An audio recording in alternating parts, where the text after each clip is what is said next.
சொன்ன உடனே அந்த இளைஞர்கள் சும்மா இருக்கல ஒரே ஆர்ப்பாட்டம் பண்ணோம். அப்போ எதிர்கட்சி தலைவராக இருந்த உங்க தந்தை கலைஞர் கருணாநிதி என்ன பண்ணாரு, எங்க இளைஞர்களுக்காக ஒரே ஒரு கோரிக்கை வைத்தாரு, இந்த குரூப் தேர்வை ரத்து செய்யுங்க, புதிதாக மறுதேர்வு நடத்துங்கன்னு சொன்னாரு.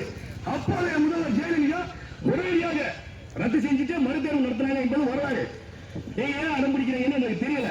இல்ல உங்களுக்கு எடுத்து சொல்றதுக்கு சரியான ஐஏஎஸ் பக்கத்தில் வைக்கலாம்னு தெரியல. சரியா? அடுத்த கோரிக்கையாக ஏற்கனவே 2018 அப்போதைய முதல்வர் எடப்பாடி பழனிசாமி ஆட்சி காலத்துல குரூப் 2A மெயின் அப்படின்னு சொன்னாரு. நாங்க இளைஞர்கள் சும்மா இருக்கல, ஒரே போராட்டம் நடத்தோம். அப்ப நீங்க எதிர்கட்சி தலைவர் 2017 உங்க தந்தை இருக்கிறாரு, அது வரைக்கும் அவர்கள் எதிர்கட்சி தலைவர். 2018 நீங்க எதிர்கட்சி தலைவரான உடனே இளைஞர்களுக்காக நான் இருக்கேன் வந்துட்டேன், குரூப் 2 மெயின் தேர்வு ரத்து செய்யலாட்டி நாங்க போராட்டம் நடத்துவோம் இளைஞரோட நன்மை அப்படின்னு நீங்க சொன்னீங்க. நாங்க நினைச்சோம் ஒரு ஆபத்பாதம் வந்துட்டா நம்மளை காப்பாற்றுறதுக்கு நினைச்சோம்.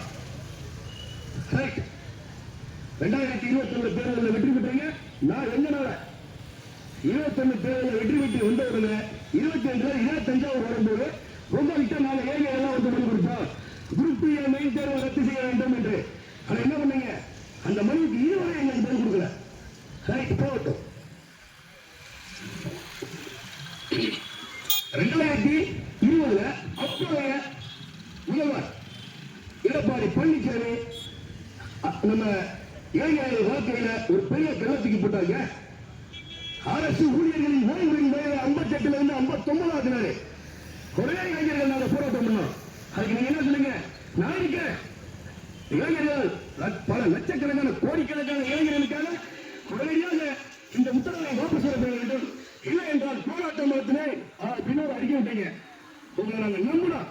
நமக்கு இன்னொரு பிரச்சனை கிடைச்சிட்டாரு, வாரத்தை வந்து குதிச்சுட்டாரு. உங்களை நாங்க முதல்வராக்கணும். அதனுடைய பலன் 2021 மேல நீங்க முதல்வரான உடனே பண்ண முதல்வரான 59 வயது என்ற அரசு ஊழியர் ஓய்வு பெறுவதில் 60 எங்க நெஞ்சில பால வார்த்தையில மறக்க முடியுமா? அப்பயே உங்களை பத்தி தெரிஞ்சிருக்கணும்.